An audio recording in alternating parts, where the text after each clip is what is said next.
बिस्मिल्लाहिर्रहमानिर्रहीम, अस्सलाम वालेकुम everyone. Welcome to my cook book. कैसे हैं आप सब? उम्मीद है खैरियत से होंगे। मैं भी बिल्कुल ठीक ठाक हूँ। तो आज मैं आपके लिए लेके आई हूँ खुबानी का मीठा। खुबानी में यूज कर रही हूँ देसी, अपने गांव से आई हुई, लेकिन आप कोई भी खुबानी यूज कर सकते हैं। आधा किलो आपने खुबानी लेनी है, उसको धोना है और धो के फिर आपने उनके गुटली जो है वो रिमूव कर लेनी है और उनको पानी में सोक करते जाना है। सोक इसलिए करें ताकि इनका कलर डार्क ना हो, वरना जैसे मैंने इनका पानी थोड़ा रिमूव कर दिया था जल्दी, लेकिन फिर मुझे कुछ और करने में टाइम लग गया तो कलर जो है वो फौरन से डार्क हो गया। लेकिन अगर आप इन्हें पानी में रखेंगे तो ये बिल्कुल फ्रेश कलर रहेगा। और इस तरह से इनको सोक करेंगे। देन हम ये जो बादाम आपको दिख रहे हैं ये भी आप यूज कर सकते हैं, इसका बादाम निकाल के। और अब जो है वो आपने लेनी है आधा कप चीनी। अगर खुबानी खट्टी हो आप उसको चेक कर सकते हैं, पता चल जाएगा खट्टी है या मीठी। तो फिर आप आधा कप चीनी लीजिए, सॉरी खट्टी हो तो 1 कप चीनी लीजिए, 1 से 1.5 कप। और अगर मीठी है तो फिर आपके लिए आधा कप चीनी ही काफी है।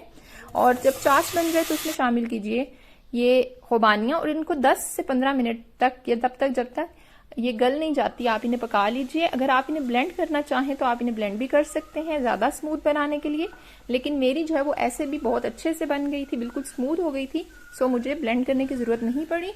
और आज मेरा दुख तो आप सुनते जाइए। हुआ मेरे साथ ये कि मैंने कस्टर्ड बनाया, वीडियो जो है वो अपनी तरफ से सारा कुछ कर रही थी, बना रही थी, लेकिन एंड पे जब देखा तो वीडियो बनी ही नहीं कस्टर्ड की। तो क्या हो सकता है, मैंने कहा ऐसे ही गुजारा करते हैं। तो कस्टर्ड बनाया ऐसे था कि मैंने 3 कप दूध लिया था। अच्छा, ये साथ आपको ये भी बता दूं कि ये जो है वो बस रेडी हो चुकी है। जब जैसे पानी थोड़ा सा खुश्क होगा, ये थिक होगी, तो हम इसको उतार लेंगे।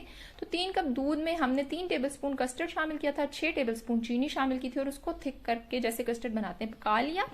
और साथ ही दूसरी तरफ मैंने ले लिए, अब हम इनकी लेयरिंग करेंगे, तो मैंने बिस्किट्स ऐड किए हैं लेयरिंग के लिए, जरा डिफरेंट और अच्छा सा टच देने के लिए। तो जो है कोई भी अपनी चॉइस के मीठे बिस्किट्स आप इस्तेमाल कर लीजिए, उनको क्रश कर लीजिए और फिर एक लेयर बिस्किट्स की लगाइए। देन आप खुबानी के सॉस की एक लेयर लगाएं, फिर एक कस्टर्ड की लेयर लगाएं और फिर ऊपर से इसी तरह सारी लेयरिंग करते जाएंगे जैसे मैं आपको दिखा भी रही हूँ।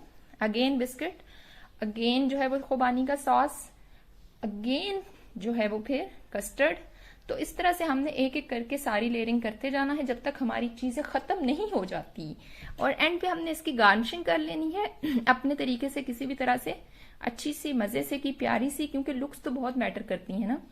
तो फिर हमने इसको फ्रीज करना है। अगर आप ज्यादा ठंडा चाहते हैं तो आप इसको बिल्कुल फ्रीज कर लीजिए, और अगर आप नॉर्मल ठंडा चाहते हैं तो फिर आप जो है वो इसको जस्ट जो है वो कूल कीजिए, ठंडा कीजिए और सर्व कीजिए। तो मैंने जो है वो सिर्फ इसको सिंपली ठंडा किया है फ्रिज में, रेफ्रिजरेटर में, और फिर हमने इसको सर्व कर लिया। तो आप भी इस रेसिपी को जरूर ट्राई कीजिएगा और मुझे बताइएगा कि कैसी लगी आपको आज की वीडियो और आज की रेसिपी। आपने ट्राई की तो वो कैसी लगी।